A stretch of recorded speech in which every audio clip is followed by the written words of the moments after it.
Friends, chapter number 3, Phil Beta. In this chapter, we will be dealing with certain accounting principles and concepts. Let us first start with the accounting entity or business entity principle. मेरे बच्चों, before we take that on, आइए एक कहानी समझते हैं. Suppose आप morning walk पर जा रहे थे और सपोज जो अंबानी हैं, yes you heard it right, वो रिलायंस वाले, तो वो भी वो मॉर्निंग वॉक पे जा रहे थे. तो सपोज आपकी किसी बात पे तो मैं हो गई, बहस हो गई और लड़ाई हो गई. अब आप बताइए, अगर आप केस करते हैं तो आप अंबानी पे केस करेंगे या रिलायंस पर? सर अंबानी पे करेंगे. गुड. सपोज आपने रिलायंस का कोई प्रोडक्ट लिया, प्रोडक्ट अच्छा नहीं था, आपको कंज्यूमर कोर्ट जाना है, आप बताइए आप रिलायंस पर केस ठोकेंगे कि अंबानी पर? सर ऑब्वियसली रिलायंस पर. यस. पहली line, business is considered to be separate from its owners. No doubt, Ambanis are owning Reliance, but you should be considering business and owner as separate from each other. Business transactions are recorded in the books of account from the business point of view and not that of the owners. आपको याद रखना है, जब भी हम accounts बनाएंगे, जो भी हम एंट्रीज करेंगे, we will be taking them on from the point of view of business and not from the point of view of the owners. Owners being regarded as separate from business are considered creditors of the business to the extent of their capital. Chapter 2 में हमने एक topic पढ़ा था liability, उसमें एक type पढ़ा था internal liability, जिसका मतलब था business is liable to pay back the amount of capital when ever owner wants it back.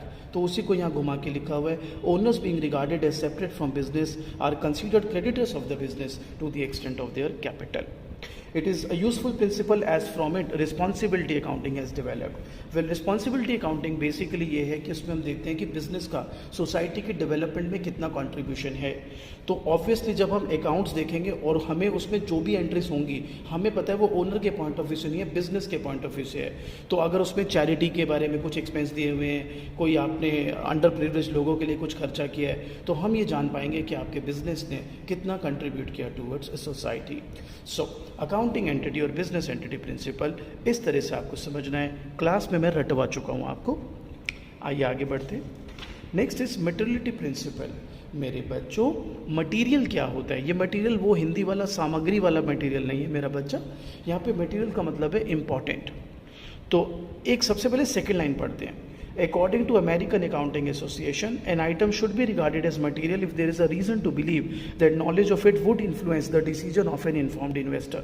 Suppose मैंने कंपनी में पैसा लगाना है, मैंने कहा यार मुझे फाइनेंशियल इन्फॉर्मेशन बताओ अपनी, तो वो बताने लगा कि हमारे यहाँ मदन काम करता है, मदन की पिछले साल आँख फूट गई थी, हमने उसके लिए 2 लाख रुपये का खर्चा करा. ओके. मैंने कहा कुछ और? कह रहे हमारे यहाँ पे मदन का भाई गोपाल भी काम करता है, तो गोपाल बड़ा मेहनती है, हमने उसको एक बार ही कहा कि 2 घंटे में 40 आउटपुट बनाना है, उसने 50 आउटपुट बना के दिया और उसकी वजह से हमें ऑर्डर मिल गया एंड थिंग्स लाइक दैट. मैंने कहा यार मेरे को ये सब क्यों बता रहे हो? ये इन्फॉर्मेशन से मैं ये थोड़ा ना डिसाइड कर पाऊँगा कि मेरे को आपकी कंपनी में इन्वेस्ट करना है नहीं करना. मुझे मटीरियल इन्फॉर्मेशन बताओ, ऐसी इन्फॉर्मेशन जो मेरे डिसीजन को इन्फ्लुएंस कर सके, लाइक सेल्स कितनी थी, प्रॉफिट कितना है तुम्हारा, तुम्हारी लायबिलिटीज़ कितनी है. अब दोबारा पढ़ो.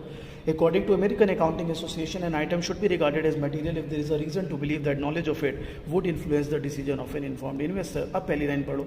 So does it refers to the relative importance of an item or an event. आप बताइए, वो बंदे की आँख फूट गई, आपने 2 लाख रुपये खर्चा करा, इट्स गुड, सोशल कॉज है, बढ़िया है, पर यार डोंट यू थिंक मेरे लिए इंपॉर्टेंट नहीं है ये इन्फॉर्मेशन? आगे, thus whether an item is material or not shall depend upon its nature and amount. Nature, sales always एक मटेरियल रहेगा, प्रॉफिट हमेशा मटेरियल रहेगा, एक्सपेंस मटेरियल हो भी सकते हैं, नहीं भी हो सकते, बाय नेचर तो नहीं हो सकते, लेकिन अगर उनका अमाउंट बहुत ही ह्यूज है तो कहीं बार एक्सपेंस भी आपके लिए एक मटेरियल इन्फॉर्मेशन हो सकते हैं. So only those item should be disclose which are material. तो आप डिस्क्लोज जो भी अकाउंट बनाओगे, ये नहीं कि हमें सारा ही राम कथा सुना दिया आपने, उसकी आँख फूट गई थी, वो इतना मेहनती हो रही है, अरे हमें नहीं चाहिए सब, हमें मेन इंपॉर्टेंट इन्फॉर्मेशन बताओ. So this is materiality principle. Again बेटा क्लास में याद करा चुका हूँ तुम्हें. Full disclosure principle. देखिए, अगर आप एक अच्छे सीए हैं, एक अच्छे अकाउंट मेंटेन करने वाले हैं, तो आप कुछ भी छुपाएंगे नहीं, फुली डिस्क्लोज करेंगे सारे फैक्ट्स को. आइए. There should be complete and understandable reporting on the financial statements of all significant information relating to the economic affairs of the entity. कहता है सब कुछ रिपोर्टिंग करो, सभी फाइनेंशियल स्टेटमेंट्स को शो करो, छुपाना कुछ नहीं है. Apart from legal requirement, good accounting practice requires all material and significant information to be disclosed. एक तो लीगली रिक्वायरमेंट है, कल को अगर आपकी ऑडिटिंग हुई, ऑडिटिंग होते हैं चेक करना है अकाउंट्स को, और पता लगा कि आपने कुछ छुपाया है तो आपके अगेंस्ट केस हो सकता है। दूसरा, गुड अकाउंटिंग प्रैक्टिस भी ये कहती है that you should not hide anything, you should be disclosing at least every material information. Material information कौन सी मेरा बच्चा? ये होता है material. An item should be regarded as material if there is a reason to believe that knowledge of it would influence the decision of an informed investor. तो आपने full disclosure principal में ये देखना है कि as a good accounting practice, as a good accountant, you should be disclosing each and every material information so that the users can get the exact benefit from the accounting information. Next है बेटा verifiable objective concept. मेरे बच्चों chapter 1 में एक topic किया था qualitative characteristics of accounting information. बच्चों उसके अंदर एक फीचर था reliability.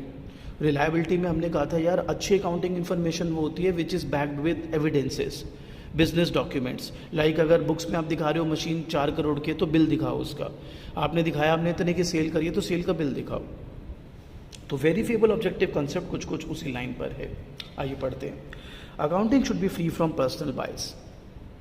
It means all accounting transaction should be evidence and supported by business document. जो भी आप अकाउंट्स में ट्रांजेक्शन ले रहे हो, जो भी आप आइटम दिखा रहे हो, you have to back it up with some evidence.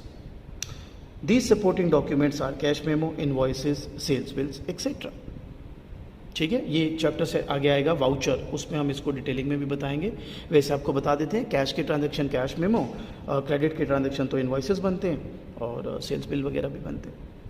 ठीक है बच्चों, आगे बढ़ते हैं। Number 5, money measurement principle. ये आपको पता ही है, आपने फर्स्ट चैप्टर में अकाउंटिंग की लिमिटेशन पढ़ा था और लिमिटेशन थी इट इग्नोर्स क्वालिटेटिव एस्पेक्ट, कि भाई जितना मर्जी इंपॉर्टेंट इन्फॉर्मेशन हो अगर वो मनी में मेजरेबल नहीं है तो अकाउंट्स में शो नहीं कर सकते। राइट, आइए उसी का एक्सटेंशन है। According to this principle, transactions and events that can be measured in money terms are recorded in the books of account of the enterprise. Money is the common denominator in recording and reporting transactions. Limitation है ना इसकी फिर, transactions and events that cannot be measured in money terms are not recorded in the books of account, however important they may be.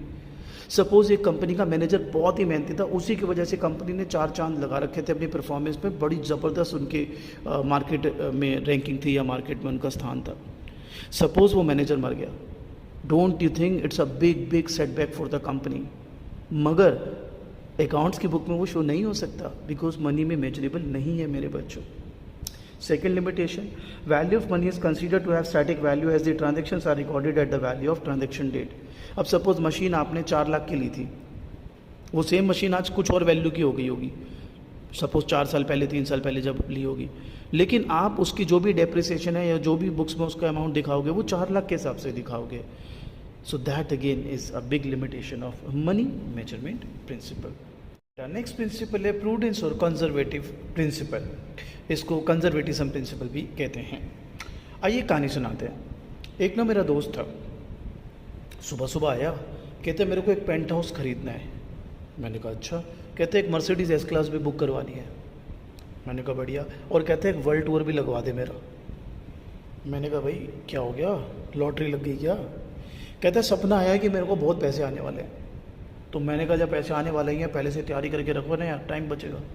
आप बताइए ये भाई साहब सही कर रहे हैं? नहीं सही कर रहे हैं ना। आप कुछ अजीब से शब्द भी यूज़ कर सकते हैं इनके लिए। चलो दूसरे के पास चलते हैं। एक दूसरा बंदा जिसकी एक्चुअली में लॉटरी लग गई। मैंने कहा और भाई अब तो बहुत सामान खरीदेगा। कहता है क्यों खरीदूँ बहुत सामान? मैंने कहा मतलब? कह रहा मैं बचा के रखूँगा, सेविंग रखूँगा रेनी डेज के लिए, कल को मेरे को काम धंधा खत्म हो जाए, कुछ हो जाए तो मैं वो पैसे दूँ। मैंने कहा यार तू तो बड़ा समझदार है। कहता है वो तो मैं हुई। तो अकाउंटेंट समझदारी होने चाहिए, right? That's conservative principal. This principle is defined using a phrase, do not anticipate a profit but provide for all possible losses. Stating differently, it takes into consideration all prospective losses but not the prospective profits. जब तक profit हो ना जाए तब तक आपका नहीं है। हाँ, लॉसेज हो ना, कहीं लॉसेज ना हो जाए फ्यूचर में, तो उसके लिए तैयारी पहले करके रखो। So the application of this concept ensures that the financial positions or statements do not paint a better picture than what it actually is.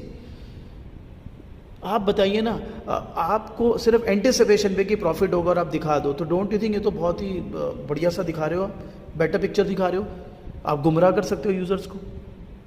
So for example एक एग्जांपल है, closing stock is valued at lower of cost भाई market price या जो cost price है, जो भी कम वाला cost होना है उस पर लिया जाता है अकाउंट्स में उसको, just because we don't want to exaggerate, we don't want to show ना बोलते रोजी पिक्चर। हमेशा लॉस के लिए तैयार रहो, प्रॉफिट जबरदस्ती नहीं दिखाने। सो दिस इज प्रूडेंस और कंजर्वेटिज्म प्रिंसिपल। नेक्स्ट है बच्चा डुअल एस्पेक्ट। जिन्होंने मेरे साथ चैप्टर 5 अकाउंटिंग इक्वेशन किया है उनके लिए it's like piece of cake. So according to this concept every transaction has two aspect, a debit and a credit of equal amount. जिन्होंने नहीं किया कोई बात नहीं, आगे के वीडियोस देख लेंगे, आ जाएगा आपको। For every debit there is a credit of equal amount in one और मोर अकाउंट्स एंड वाइस वर्सा। ये प्रैक्टिकली ही समझ आएगा आपको। बेसिकली इसका मतलब है जो किताब का भी नाम होता है ना डबल एंट्री बुक कीपिंग की, हर एंट्री के दो इफेक्ट।